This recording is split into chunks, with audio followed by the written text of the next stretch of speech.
O islamismo é uma realidade que jamais pode ser ignorada em nosso país. O islamismo chegou aqui desde o tempo da colonização.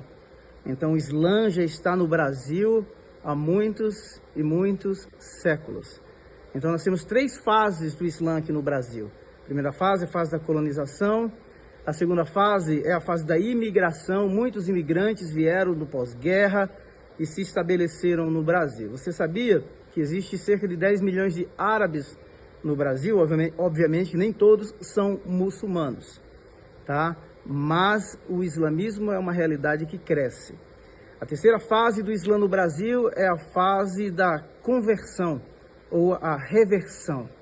Então, muitos brasileiros estão se tornando muçulmanos. E esse vídeo eu quero endereçar especificamente a pastores, líderes e cristãos. Ouça agora uma pesquisa feita por uma antropóloga chamada Amanda Dias, que fez uma pesquisa no Rio de Janeiro, falando sobre o número de muçulmanos brasileiros que têm se convertido ao islamismo e por que eles têm se convertido. Amanda, você fez um trabalho interessante e curioso, que eu acho que pouca gente conhece, sobre a comunidade muçulmana no Rio de Janeiro. E a primeira constatação é que a maioria dos muçulmanos do Rio é de brasileiros convertidos, ou seja, 80%, 90%, ao contrário de outros muçulmanos que vivem em outras regiões do sul do Brasil, São Paulo, Foz do Iguaçu. No Rio de Janeiro, esses muçulmanos são cariocas que se converteram ao Islã. Por que essa particularidade, Amanda? Exato. Bom, o Rio de Janeiro, ele não é um lugar que recebeu muitos imigrantes muçulmanos. Predominantemente da comunidade evangélica.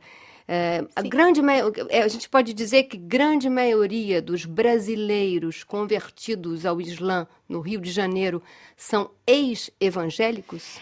Isso foi o que eu encontrei durante a minha pesquisa etnográfica, meu trabalho de campo, e é diferente do que outros pesquisadores encontraram no passado. Então, eu acho que é recente e que existe, sim, um trânsito dessas comunidades evangélicas para o Islã. Predominantemente da comunidade evangélica. A gente pode dizer que grande maioria dos brasileiros convertidos ao Islã no Rio de Janeiro são ex-evangélicos? Isso foi o que eu encontrei durante a minha pesquisa etnográfica, meu trabalho de campo, e é diferente do que outros pesquisadores encontraram no passado. Então, eu acho que é recente e que existe, sim, um trânsito dessas comunidades evangélicas para o Islã. E esse trabalho que eles fizeram, você falou antes de um trabalho de difusão do Islã, nem é tanto um trabalho de difusão, mas um trabalho de acolhimento das pessoas que chegam. Então, a pessoa ela chega na mesquita, ela tem um kit do revertido, que vai ensinar a fazer as orações, tem aulas de árabe para os brasileiros, os sermões vão ser feitos também em português, não apenas em árabe, porque existe um acolhimento. E as pessoas vão chegar na mesquita muito pelos seus próprios esforços.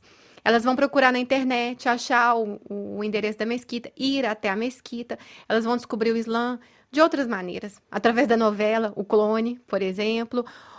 Mas são pessoas que já estão ligadas a uma religião, a valores morais específicos que são ligados à igreja evangélica. Sim, exatamente. Existe uma certa continuidade entre a igreja evangélica e o Islã, no sentido de que a igreja evangélica já vai pedir um certo pudor na maneira de se vestir, etc. E o Islã, no Brasil, ele vai insistir nessa continuidade. Então, por exemplo, o primeiro livro que eles vão ganhar quando vão à mesquita se chama Jesus, um profeta do Islã. Então, eles vão insistir numa certa continuidade doutrinária também.